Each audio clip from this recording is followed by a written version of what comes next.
Olá, sejam bem-vindos no canal Viva com Sabedoria. É sempre um prazer ter o carinho de sua audiência. Essa é a série Um Motivo de Coragem e essa é a lição número 13, intitulada A Coragem de Escolher. E nós vamos estudar um tópico bastante importante dentro dessa dissertação, que é Ele é o único digno de sua adoração. E vamos continuar a explorar a mensagem de Apocalipse, capítulo 14, versículo 6 e versículo 7, analisando outras particularidades que nós não analisamos ao abordarmos na lição número 2. Confira o que está escrito no versículo 6. E vi outro anjo voar pelo meio do céu e tinha o evangelho eterno para proclamar aos que habitam sobre a terra e toda a nação, tribo, língua e povo, dizendo com grande voz: temei a Deus, essa é a particularidade que nós vamos analisar, temei a Deus e dai-lhe glória. Essa é outra particularidade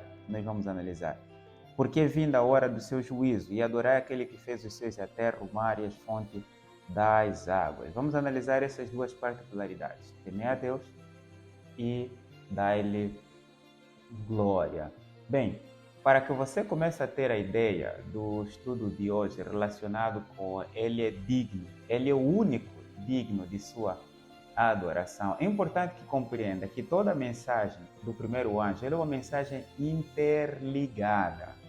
Por exemplo, você tem um caso do Evangelho Eterno, você tem um caso específico também do chegou a hora do juízo, e você tem o temer a Deus, você tem o dar-lhe glória, e você tem por último outro aspecto importante que é chegou a hora, adorar aquele que fez os céus e a terra, o mar e a fonte das águas. Todos esses aspectos, todas essas informações carregadas na primeira mensagem angélica, elas estão interligadas uma à outra. Perceba bem, quando o Apocalipse 14, versículo 6, fala do Evangelho eterno, perceba que aqui é uma anuência direta ao plano da salvação revelado em Jesus Cristo, desde a morte, a ressurreição, a ascensão aos céus, a intercessão no lugar santo e a obra sumo sacerdotal de Jesus Cristo no lugar santíssimo para fazer expiação final dos pecados. Vê que e consequentemente a volta de Jesus. Esses aspectos todos aqui é que é o Evangelho eterno, são as boas novas do plano da salvação em Jesus Cristo, desde a morte, a ressurreição, a ascensão, a intercessão no lugar santo e a obra final de expiação dos pecados em um julgamento pré-advento ou julgamento investigativo no lugar santíssimo e o retorno de Jesus. Isso que é denominado como sendo Evangelho eterno, à luz de 1 de Coríntios, capítulo 15, versículo 1 até o versículo 4. E vê que também é interessante notar que o Apocalipse faz menção da hora do juízo. Vê que quando o Apocalipse 14, versículo 7, faz menção, introduz a hora do juízo, faz referência direta a um aspecto da obra do plano da salvação identificado como sendo o Evangelho eterno. Vê que no plano da salvação você tem o momento da morte de Jesus na cruz, você tem o momento da ressurreição, e você tem o momento da intercessão no céu, e você tem o momento da expiação final no lugar santíssimo, que o Apocalipse 14, versículo 7 identifica como sendo a hora do julgamento. Chegou a hora do juízo, ou a hora do julgamento. E daí, no versículo 7, ele introduz temer a Deus. Por que temer a Deus? Bem, temer a Deus por causa do Evangelho eterno que nesse exato momento nós estamos vivenciando a hora do julgamento. Por isso é que o versículo 7 introduz o aspecto temer a Deus. Isso é que nós vamos aqui aprofundá-lo para que você tenha uma clara compreensão dessa preciosíssima verdade. Então, a primeira questão a ser colocada aqui é: o que é temer a Deus? Ok? O que na Bíblia nós podemos entender como sendo temer a Deus? Lembre-se que o temer a Deus aqui está relacionado com o Evangelho eterno, nesse preciso momento em que Ele está no lugar santíssimo, como sumo sacerdote, para fazer expiação final dos nossos pecados em um julgamento investigativo ou julgamento pré-advento. Então, nesse instante, o anjo reforça a mensagem dizendo: temei a Deus? Antes que eu responda essa pergunta, é importante que compreenda que o Antigo Testamento, na elaboração do santuário, o santuário tinha o pátio, tinha o tabernáculo com lugar santo e lugar santíssimo, ok? No lugar santíssimo, se encontrava a arca do concerto, com 2 querubins por cima e tinha a tampa, que era o propiciatório, e por dentro da arca se encontrava os 10 mandamentos. A tábua dos 10 mandamentos, a vara de Arão que floresceu e o maná. E também se encontravam os 5 livros de Moisés. Vê que dentro da arca, no lugar santíssimo, se encontravam os 10 mandamentos. É interessante? Agora, note a definição de temer a Deus à luz do livro de Eclesiastes. Eclesiastes capítulo 12. Eclesiastes capítulo 12, o versículo 13. Diz assim: de tudo que se tem ouvido, o fim é: teme a Deus e guarda os seus mandamentos, porque isto é o dever de todo homem. Pela definição de temer a Deus, à luz de Eclesiastes, capítulo 12, versículo 13, temer a Deus significa dizer guardar os seus mandamentos, obedecer a Deus, ok? Ser fiel a Deus é o que significa temer a Deus e ser fiel aos seus mandamentos. Vê que tem algum paralelo em relação ao santuário da terra, que o sumo sacerdote, no final do ano, para fazer expiação do pecado, entrava no lugar santíssimo, diante da arca, onde continha a lei dos 10 mandamentos, e ali espargia o sangue do bode para fazer expiação dos pecados acumulados no santuário. Sim, Jesus Cristo, agora como nosso sumo sacerdote, no juízo investigativo para fazer expiação final de todos os pecados, ele também se encontra no lugar santíssimo. E veja o que tem no lugar santíssimo do santuário celestial. Veja também o que tem lá. Apocalipse capítulo 11, o versículo 19. Apocalipse 11, versículo 19, diz o seguinte. Apocalipse 11, versículo 19. Abriu-se no céu o templo de Deus, e a arca de sua aliança foi vista no seu templo. E houve relâmpagos, vozes, trovões e terremotos e grande saraiva. Não é impressionante? O santuário também celestial também contém o lugar santíssimo e contém a arca do concerto com os 10 mandamentos. Veja que à luz de Daniel 7, versículo 9 até versículo 14, e à luz de Daniel capítulo 8, versículo 14, faz a anuência do juízo, assentou-se o julgamento, versículo Daniel 7, versículo 10, abriram-se os livros. E Daniel 8, versículo 14, fala do mesmo assunto, dizendo que chegou a hora da purificação do santuário, depois das 2.300 tardes e manhãs. Mesmo evento, mesmo cenário.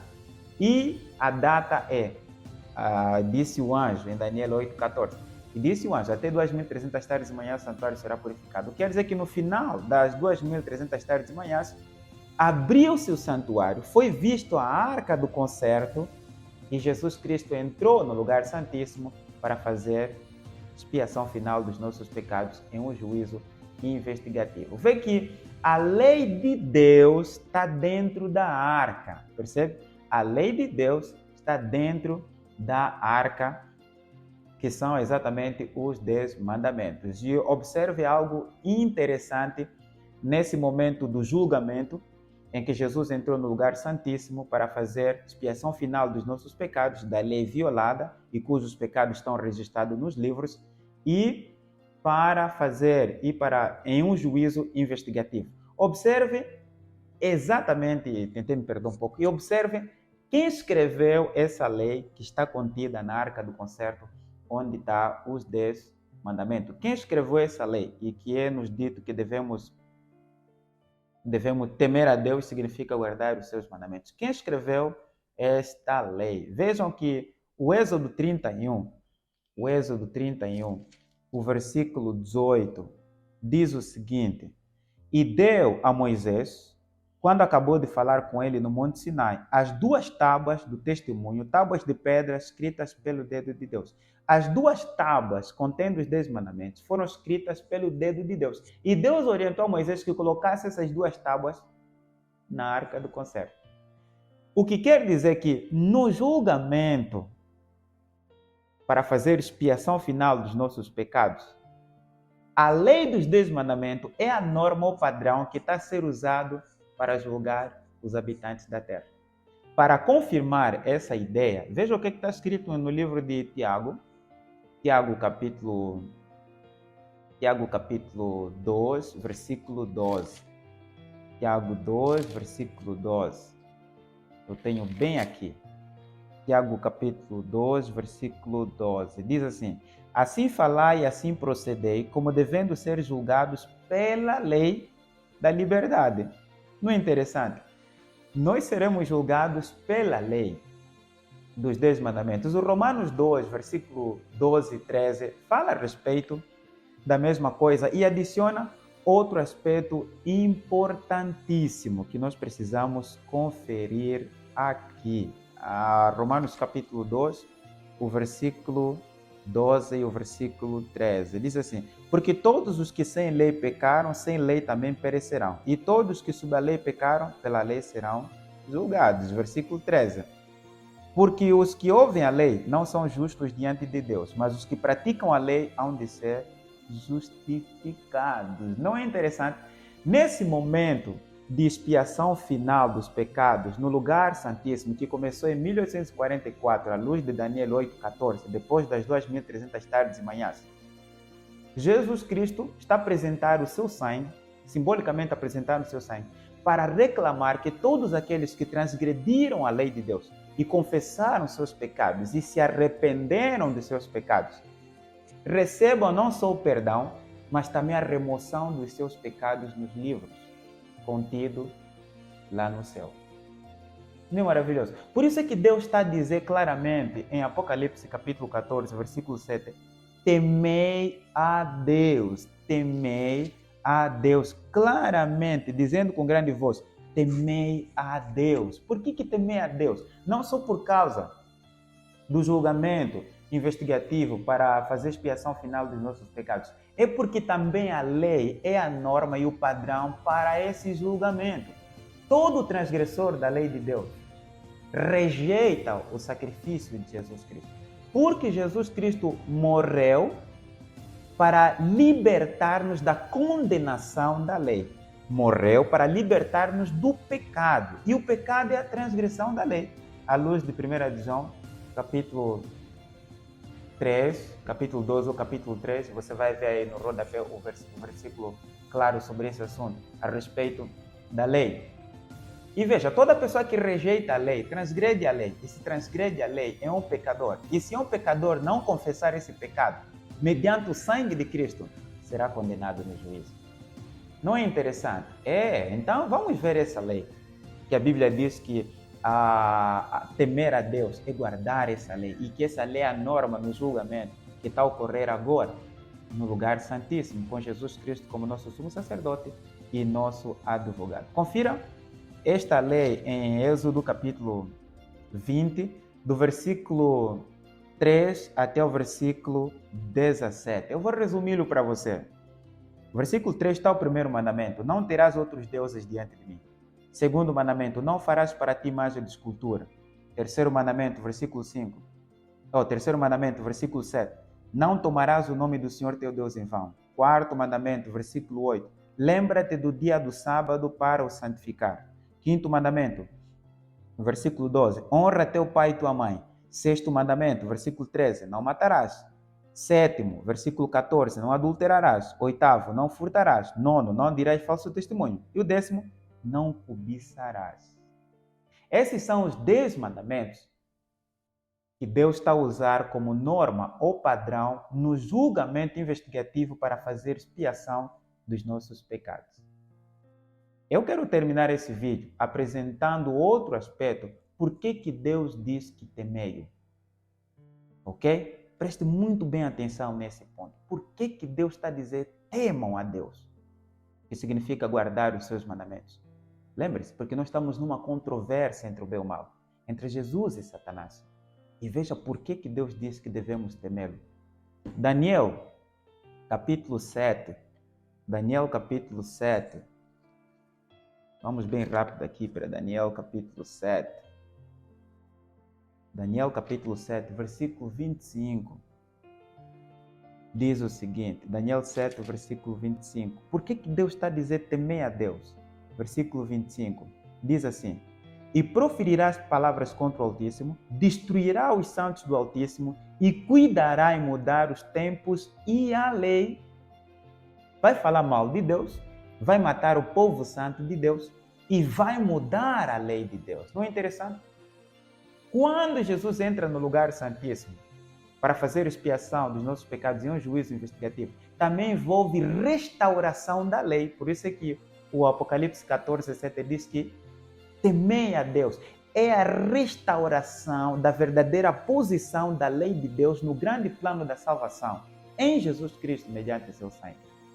E olha como o Daniel capítulo 8, o versículo 9 até o versículo 14, ampliam mais essa questão dessa controvérsia, né? Por que temer a Deus? Porque há um inimigo que alterou a lei de Deus, há um inimigo que pisou a lei de Deus, há um inimigo que não quer que você compreenda a posição da lei de Deus nesse grande conflito entre o bem e o mal.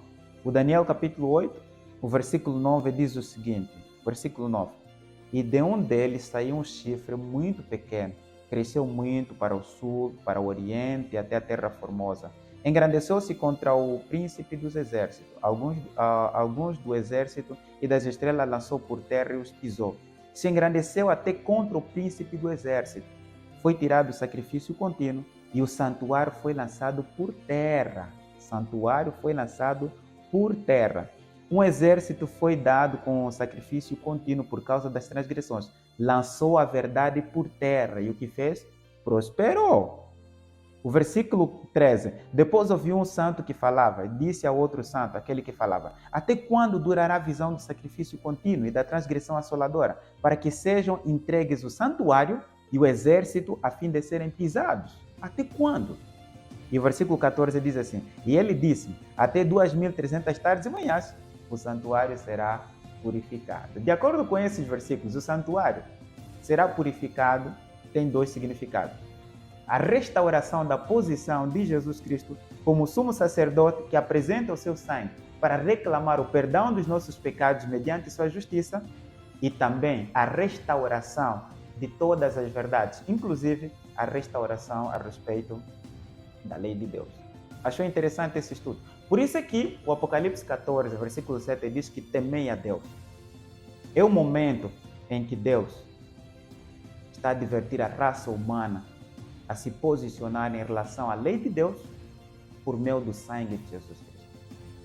Bem, essa é a parte 1 desse estudo. Teremos a parte 2 desse estudo. E lembre-se que viver com sabedoria é ter Jesus no coração. E eu aguardo você para a segunda parte desse estudo.